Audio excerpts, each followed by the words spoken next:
station, this is Houston. Are you ready for the event?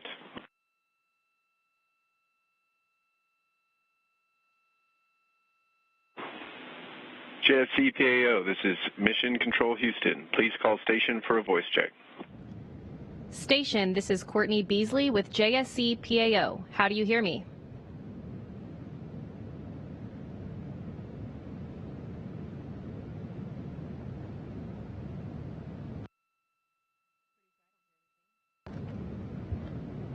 Crew-6, it's great to see all of you today. Thanks for taking the time to answer some questions about your mission ahead of your departure from the station.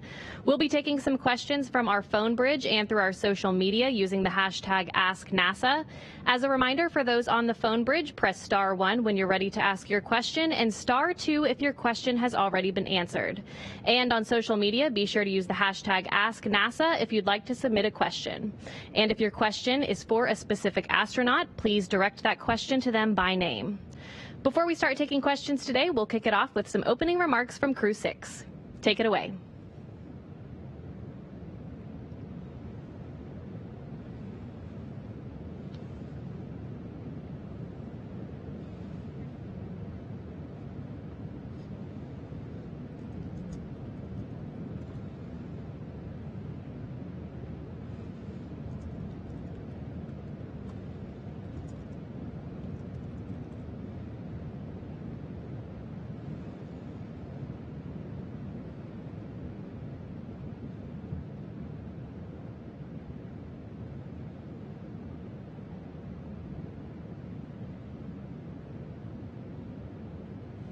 We got a lot done during our mission. We had 2 visiting SpaceX cargo vehicles, the CRS 27 and 28 missions, with lots of science on board. We, as a crew, conducted a total of 3 spacewalks. We had the Axiom crew come visit us in May. We've done a lot of maintenance up here, especially this summer. It's been a busy maintenance period. Captured the Cygnus 19 vehicle. And so it's just, those are just a few highlights, but it's been a real adventure and a lot of fun. I did also want to recognize my classmate and colleague, Frank Rubio.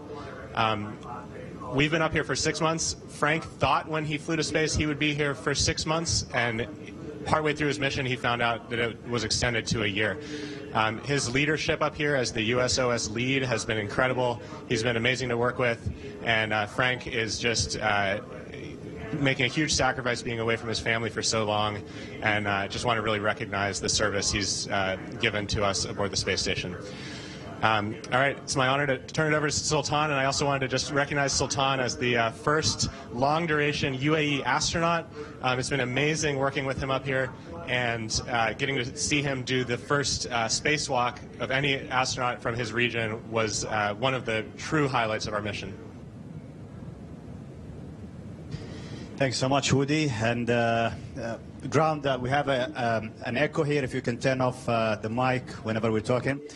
I totally agree with you guys, Steve, Woody. It's a great pleasure working with you guys. It's been an amazing journey. It's hard to believe that we're already there, right? It's been a trip of a lifetime. I think it's amazing. Every part of it was amazing.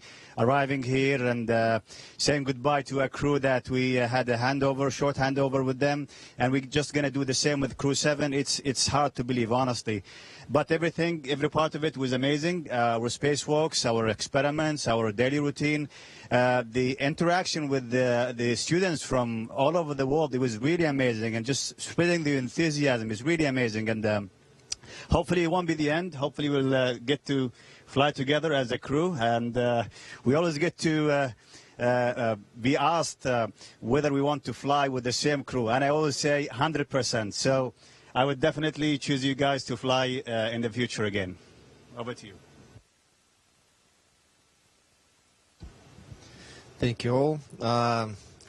It was a nice experience for me. It was a great crew. My crew members, thank you for each evening, each day what I spent here, and I think we did many useful things for people's future, what will move mankind to forward. Yeah, thank you.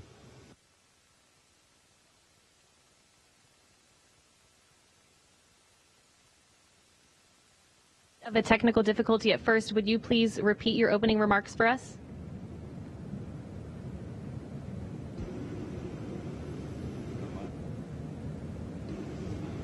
Okay, do you have our voice now? We have you loud and clear. It's just for you, Steve, okay, to do you want us repeat. to all to repeat our opening remarks? Oh, just for me. Oh. They all said such wonderful things. I'm at a loss for words. I started off just basically saying what an incredible crew this has been to serve with, and what a great group. And I really am. It's been a privilege and an honor to spend time on board the International Space Station with them. Since the first day we started training together, it's been just fantastic. Just can't imagine having a better crew. And Woody recognizing Frank, that was fantastic as well. Frank has been an outstanding leader as the USOS lead, and really set the example for us to follow throughout our 6 months on board. And as Sultan said, we are coming to the end of this part of the mission, and I know we'll continue on together. If we do ever get a chance to fly again, that would be incredible, because this is, as he said, a crew I would definitely want to fly again with. All right, thank you all for kicking it off for us, and sorry for that technical difficulty. We'll start taking questions now from our phone bridge. The first question comes from Elizabeth Howell with space.com. Go ahead. Hello, thanks for finding the time. This one is for Woody. Can you give us a little bit more insight into how you filmed all those great behind-the-scenes videos showing daily life on the International Space Station? Thank you. Oh, sure. Well, that's been a lot of fun, and actually I have to credit Sultan, who's helped out many times, actually inspiring me to do little short clips like that, and also helping me out as a cameraman. Really, I just wanted to kind of do something that I hope was authentic and in the moment without too much preparation, just showing some of the amazing work that we get to do up here. So anytime that I had a few extra minutes and thought I was doing something a little bit interesting, I figured I'd pull out a camera and hopefully share it with people so they could see. Okay, and our next question comes from Marcia Dunn with the Associated Press. Yes, hi, Marcia Dunn, AP. I would like each of the four of you to answer, please. 6 months in space, you're going to be coming back to Earth. Besides family and friends, what are you looking forward to doing or seeing or feeling most? Thank you.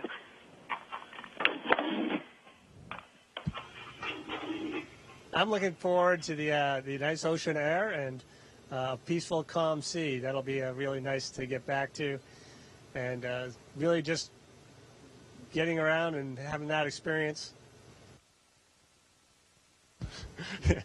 These guys already know my answer. I'm looking forward to a real shower.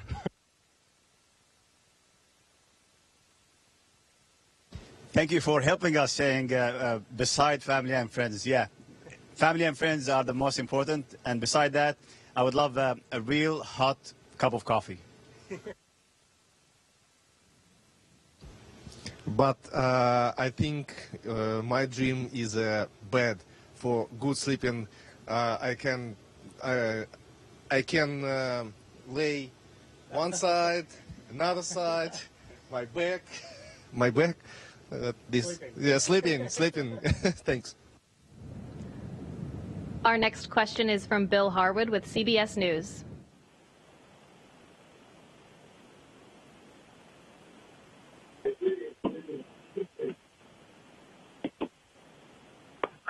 From Bill Harwood, CBS News. Yeah, hi, Bill Harwood, CBS. Really, for any of you guys, you're speaking about Frank Rubio and spending a year in space. How would you guys describe how you'd feel if someone said, "Hey, you're at the end of 6 months, but hey, you got to stay up another 6 months"? How big of a challenge would that be based on the experience you've had over your 6 month flight? Thanks.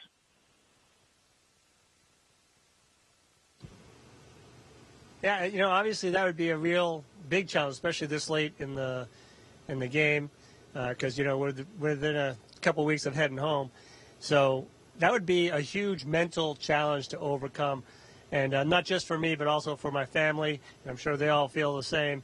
That it's a very, very difficult situation to be put in, but ultimately, I think my family would be okay because it's the part of the mission and part of the needs of what we have to do, and I hope I would respond as well as Frank has. He's been absolutely amazing to watch. Okay, our next question comes from social media from Leah. She asks, what was your favorite day on the space station and why?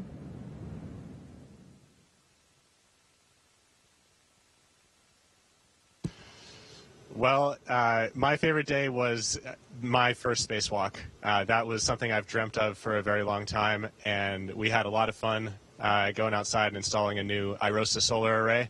It was truly the experience of a lifetime. I totally agree with Woody. It is, EVA day. It was amazing, and specifically when we were accomplishing the mission and we're getting back to the station. That was a moment of a lifetime. Honestly, the hard training, all the years of hard work and preparation and studying, finally coming to an end. So, absolutely, the EVA day. I think my favorite day was the day of arriving. It was amazing, wonderful, nothing. Okay, our next question is from Robert Perlman with Collect Space. Thanks.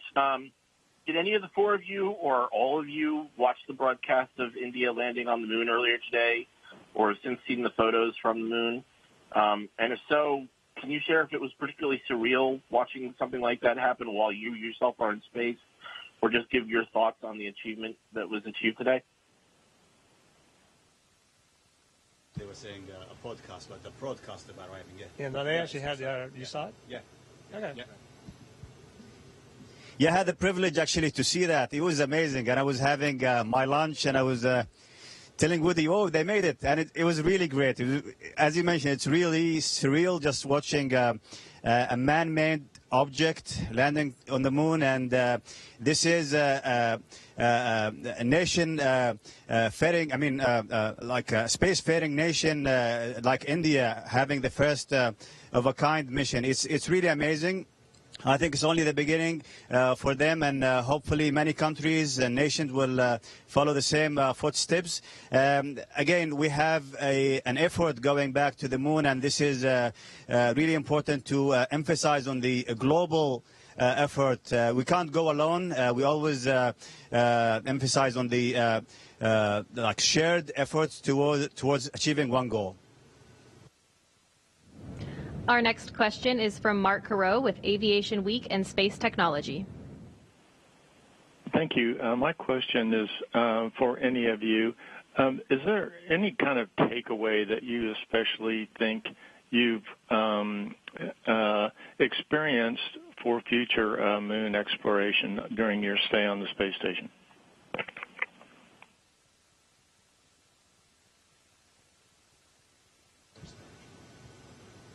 Well, I actually think that Sultan kind of summed it up to the last one. It's incredibly difficult for a single nation to kind of go it alone. So watching the cooperation we've had up here has been really amazing, and really get a chance to appreciate the global effort that needs to be made and how we can all come together and achieve these goals we set out. Our next question is from Austin with Space Explored. Good afternoon. This question, I'll give it to Sultan, but really anyone could answer. I'd love for you to talk about the kind of challenges of photography in space, and maybe a little bit, if you want to expand on the overview effect, that feeling of just seeing the world without borders, of the difference between seeing that through a window and seeing it, while you're out on an EVA. Thanks.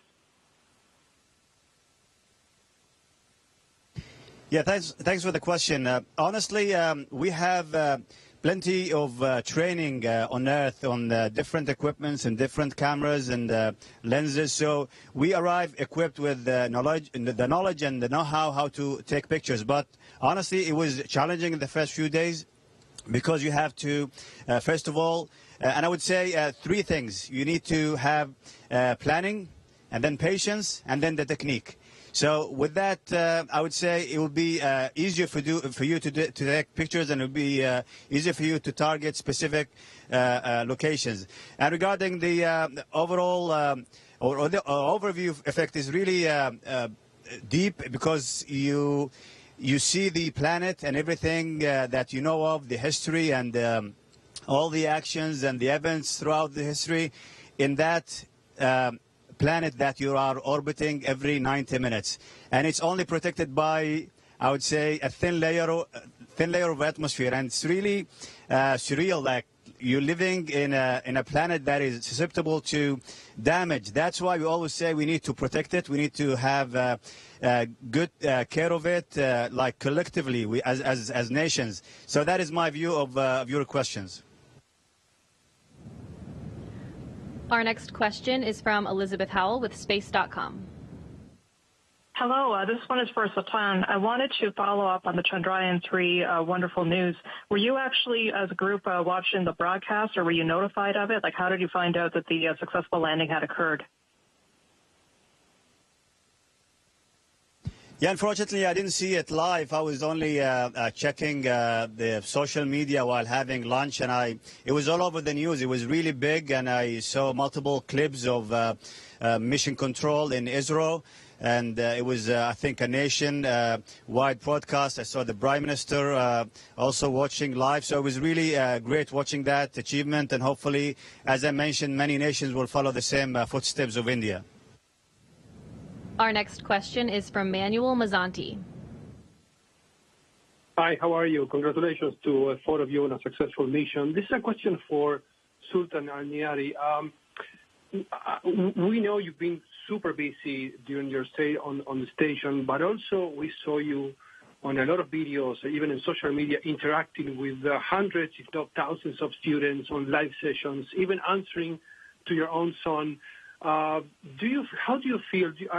Do you think you have fulfilled part of your mission of inspiring new generations of young people in your country? Absolutely. I think I come from a region where space flights have been like stopped for more than 30 years. We had two astronauts from that region, and then we stopped for more than 30 years. And my mission is a continuation of the UA program. The first mission was in 2019, conducted by my colleague Hazan Mansouri. So it's a first of a kind, long duration, and I thought I need to deliver and, let's say, fulfill the thirst from the audience and the youngsters in that region. We need to give a simple, scientific answer to their curiosity. So my plan from right at the beginning, just to showcase everything we do here, from science, from the daily life, the routines that we do every day. So I felt like obligated to show that in a real and simple way, so everybody can understand and be beneficial or benefit from the daily life that we do on board the station. Our next question is from Bill Harwood with CBS News. Yeah, thanks. And this one's for Steve or Woody, maybe.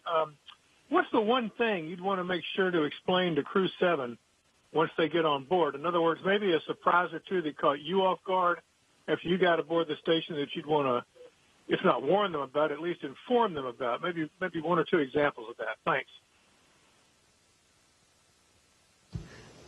All right, well, I'll provide one, and I'll have Woody fill in the rest.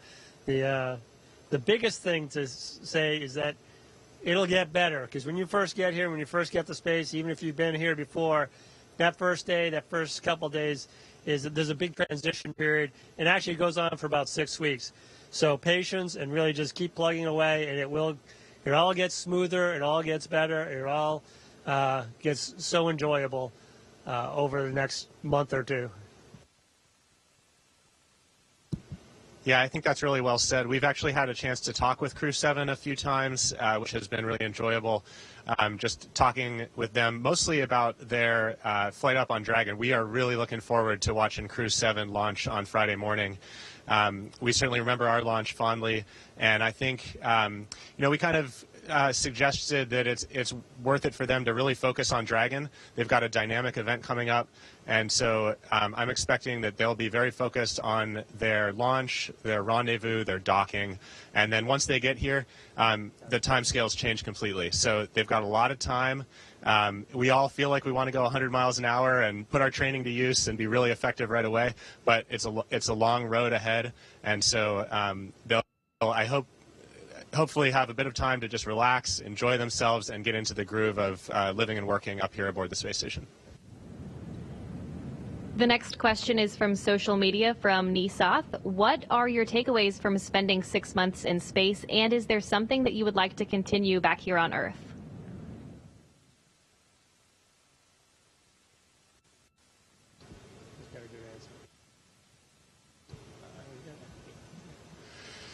Yeah, I think actually I've heard Steve say this a lot. It's really fun to succeed as a team. And being up here, it really feels like we're part of a team. It's a very diverse team. We have people up here from many nationalities, even more of that coming up on Crew-7.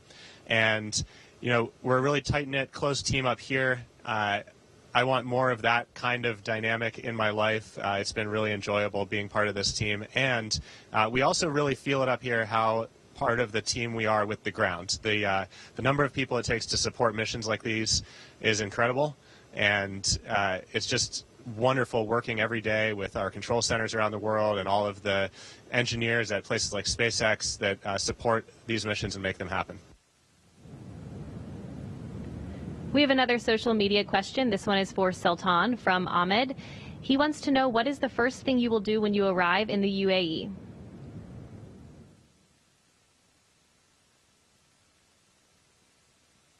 I'll go home.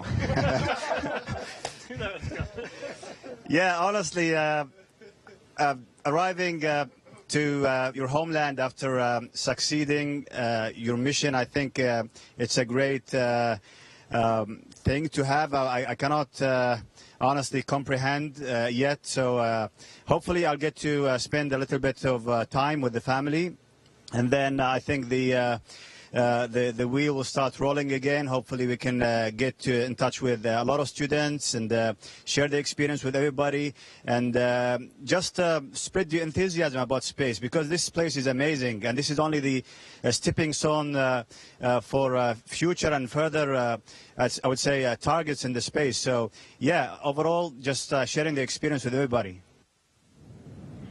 Next question is from Marvin Marshall with Space Report News. Hi, good evening, Crew-6 from Planet Earth here. My name is Marvin Marshall with the Space Report News on Twitch.tv.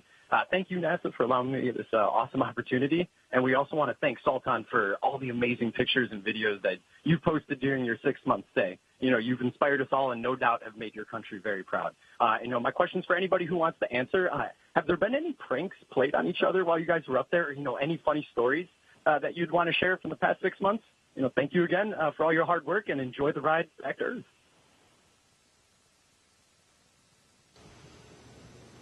Does anybody want to share any of these pranks, or you just want to? Maybe Woody hiding in the closet for the. Oh yeah, that's true. Oh yeah, that was good. Yeah, we'll share that one. Go ahead, Woody. Yeah, we've had a couple times where we snuck me, the I believe largest human on the space station right now, into some of the smallest places we can find on the space station. So that's been a lot of fun. And we let him out every single time.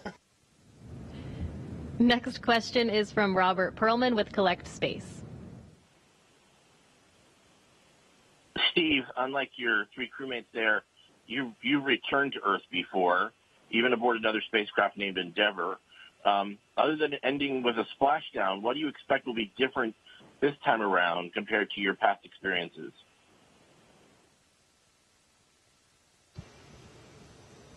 Well, I've thought about that a lot, obviously, through the years.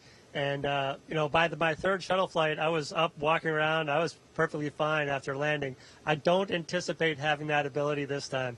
I think 6 months and seeing and feeling what that does to your body, I anticipate really having to work harder, much harder, to get back up to full strength. And that, I think, is going to be the biggest difference, is the physical challenge of it, of getting back down. Mentally, I think the transition will happen pretty quickly.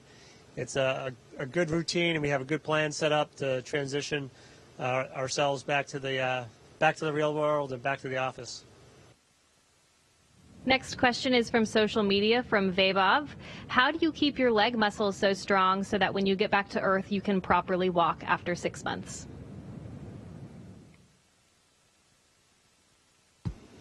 Well, this is a really important question. We know up here on these long-duration missions that we lose both muscle mass and bone density, and so our primary mitigation against that is a device up here called ARED. It's a resistance exercise machine. So we do, every day, we do a lot of squats and deadlifts, and we have other exercises like bench press we do as well, but for the legs, really, squats and deadlifts is where it's at.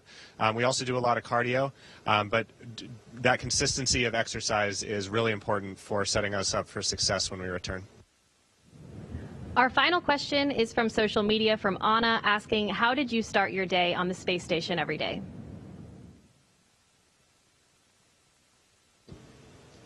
All right. We woke up. That's a good start. Yeah, so I would wake up. I'm usually the first one up, and I would try and sneak out of my crew quarters without trying to wake anybody else up. I'd head down to Node 1 and grab a cold coffee and read the yesterday's newspaper and whatever the daily plan is. Yeah, I tend to wake up on the later side in this crew, and we have a document called the Daily Summary that Mission Control puts together. The Orbit 3 shift does that. So typically I wake up, take a look at our schedule for the day, see if there's any updates, read the Daily Summary, grab a coffee, and I'm ready to go for the workday. Yeah, basically the same. We have a daily routine that we need to follow, and the good thing is you can prepare. It's not like you're going and drive 20 minutes for work next day. You can prepare the day before, and the night before you can prepare for the next day, so the actual day will be smoother. And actually, it's not only work. We gather every day on the breakfast time and the noon time, and finally we get together with the Russians as well during the evening time, and it's really amazing. We're just like one family working together. How do you wake up? I can something add, nothing. The same. Woke up and eating, brush my teeth. Practicing guitar as well. Sometimes, but after woke up. Thanks. All right, well, that's all the time we have for today. Thank you to everyone who joined through our various platforms. And Crew-6, thanks again for your time today, and we hope you enjoy your final moments on station. We really can't wait to see you back here on Earth so soon. That'll do it for today. Station, this is Well, thank you all very much. Greatly appreciate all the questions, and we'll see you on Earth. Station, this is Houston ACR, and that concludes the event. Thank you, all participants. Station, we are now resuming operational audio communications.